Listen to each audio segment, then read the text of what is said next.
Bonjour à tous mesdames et messieurs et bienvenue dans cette nouvelle vidéo dans laquelle aujourd'hui nous allons parler des méthodes de propagande du régime de Poutine.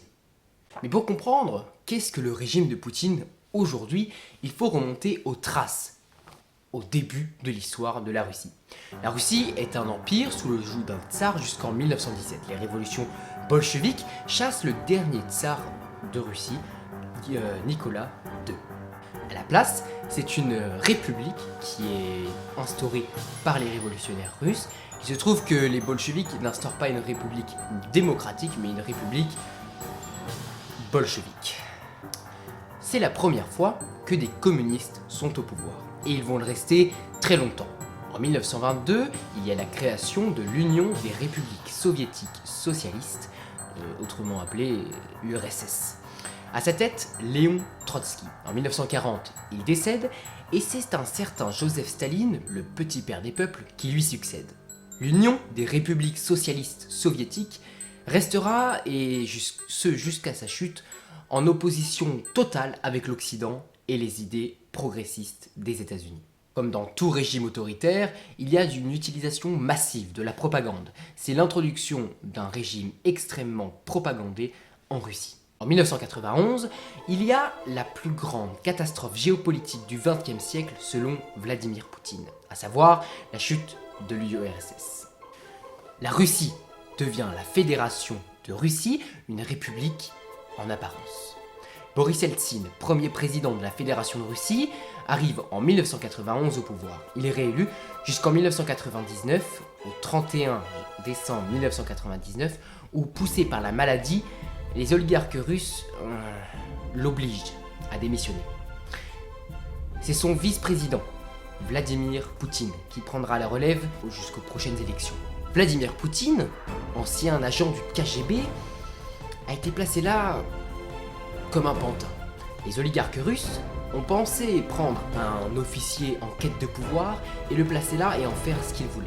Malheureusement, c'est une des plus grandes catastrophes qu'ont fait ces oligarques. Vladimir Poutine, à la tête de la Fédération de Russie, commence à réformer le pays. Après sa chute en 1991, l'économie russe s'est effondrée et il souhaite que le rouble remonte et prenne de la valeur. Pari réussi pour Vladimir Poutine puisqu'il a réussi à rehausser sa puissance, son pays, à une place de rang mondial. Cependant, premier incident sur la route de Poutine. En 2008, après avoir réussi à se faire élire durant 2 mandats, Vladimir Poutine ne peut pas en enchaîner un troisième à la suite. La constitution du Kremlin l'interdit. D'ailleurs, je précise que Kremlin en russe signifie forteresse, et vous comprendrez pourquoi par la suite. C'est donc Dmitri Medvedev, son grand ami et allié politique, qui lui succède. Cependant, ce dernier lui nomme Premier ministre de la Fédération de Russie. Vladimir Poutine a échangé les rôles avec son ami Medvedev, et les voilà partis pour un nouveau mandat. En 2012, lassé d'avoir une seconde place et être dans l'ombre de son ami, Vladimir Poutine décide qu'il est temps de reprendre les rênes de son pays. Il pousse d'ailleurs Medvedev à pousser sa démission et d'un coup, Vladimir Poutine est réélu. Poutine revient et il n'est pas fou. Il change la constitution immédiatement. Dorénavant, il pourra enchaîner autant de mandats que les élections le permettent.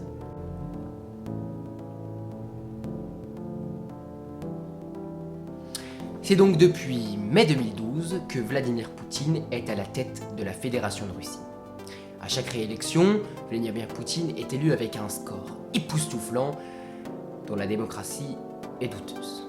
Le 24 février 2022, Vladimir Poutine lance une opération spéciale contre l'Ukraine. Effectivement, nostalgique de la période soviétique, Vladimir Poutine souhaite récupérer ce qui lui appartient, selon lui. Il y a quelques jours, le 30 septembre 2022, Vladimir Poutine a signé les traités d'annexion de 4 zones dans le Donbass, ce qui signifie que 4 zones lui appartiennent désormais, des zones annexées par l'armée russe. Cependant, il s'agit là d'un habile jeu politique, puisque, effectivement, si ces zones sont décrétées russes, eh bien, si le président Zelensky continue de les attaquer, ce sera maintenant une agression contre la Russie. Mais la guerre en Ukraine n'est pas le propos de cette vidéo. Comme je vous le disais, la Russie est un État autoritaire. Donc il y a donc une utilisation massive, comme je vous le disais, de la propagande pour conserver le pouvoir. Propagande, je vais vous en donner la définition pas plus tard que maintenant. Action exercée sur l'opinion pour appuyer certaines idées, surtout politiques évidemment. Par exemple, prendre des photos avec ses missiles nucléaires comme Kim Jong-un. La propagande, c'est une technique qui peut prendre plusieurs formes, notamment premièrement dans les discours, à chaque discours de Poutine évidemment que ses conseillers et lui-même l'ont longuement réfléchi, mais également l'éducation, puisque l'école est l'un des outils les plus essentiels de la propagande. Ça forme et formate la future génération, celle qui prendra en théorie le contrôle et qui sera à la tête de cette fédération de Russie dans quelques années, mais également un contrôle de la population avec un contrôle des médias et des libertés, liberté de la presse, liberté d'opinion, liberté d'expression, liberté de tout en fait, puisque les Russes n'ont pas le droit d'exprimer ce qu'ils pensent, notamment encore plus avec un durcissement de ces lois depuis le début de la guerre en Ukraine, puisque maintenant vous savez qu'un Russe qui manifeste contre la guerre en Ukraine ou qui lève simplement une pancarte non à la guerre parfaitement pacifiquement est passible de 15 ans de prison dans des prisons extrêmement fermées, extrêmement dures, les prisons russes bien sûr. Et donc comme je vous le disais, les discours sont extrêmement peaufinés, travaillés. Vous noterez d'ailleurs que dans les discours de Vladimir Poutine, on ne parle pas de République ukrainienne, on ne parle pas de régime ukrainien, on ne parle pas d'Ukraine, on parle de régime de Kiev. Tout comme on parle de régime de Vichy, comme on parle de régime nazi, comme on parle de régime fasciste. Bref, il en fait un ennemi. Vladimir Poutine déforme des informations pour en créer des vérités mensongères. Par exemple, après la chute du Troisième Reich en 1945, il se peut que des nazis soient venus s'installer en Ukraine, sur les territoires qui seront ukrainiens après. Bon, c'est le cas également de l'Amérique du Sud, de beaucoup d'autres pays, et c'est un cas extrêmement rare, puisque les nazis, il n'y en avait pas non plus des centaines. Et je vous explique ce que le Vladimir Poutine a fait de cette information. Il l'a utilisé pour faire croire que le régime en place était un régime fondé par ces nazis. Il a donc accusé le régime d'être néo-nazi et justifié son offensive en Ukraine. Il a donc pris une information non confirmée, plutôt réelle, il l'a exagérée, déformée jusqu'à en faire une infox, jusqu'à justifier une guerre. En parlant de guerre, vous noterez d'ailleurs qu'aucun Russe ou membre du pouvoir russe du Kremlin n'a le droit de parler de guerre. Même Vladimir Poutine ne parle pas de guerre, on parle d'une opération spéciale. On parle pas de guerre. Alors c'est parfaitement stratégique de la part de Vladimir Poutine, puisque parler de guerre, ça signifierait que la Russie est pleinement impliquée dans ce conflit militairement, alors que là, il fait croire que la Russie mène une opération, voilà, comme la Russie pourrait en mener d'autres en parallèle, ce qui permet également de ne pas déclencher des états de crise et maintenir l'image d'une Russie forte économiquement et militairement. Et en parlant de cette image de Russie forte, il faut préciser également que face aux échecs sur le terrain et le plan militaire, Vladimir Poutine compense avec des grandes fêtes, notamment là le 30 septembre dernier, lorsqu'il a signé les accords d'annexion de certaines zones du Donbass. Vladimir Poutine a organisé une grande fête pour que le peuple russe célèbre ses héros, comme il les appelle. Et là on peut voir il y a une manœuvre politique, puisque il cache et dissimule ses échecs cuisants sur le terrain, et en montrant une Russie fière, en montrant une Russie qui remercie ses héros qui se battent sur le terrain. Lors de tous ces discours, Vladimir Poutine utilise une espèce de technique du miroir. Il inverse les rôles. Il prend tous les adjectifs qui lui sont attribués par la communauté internationale, notamment l'Occident, et il les applique.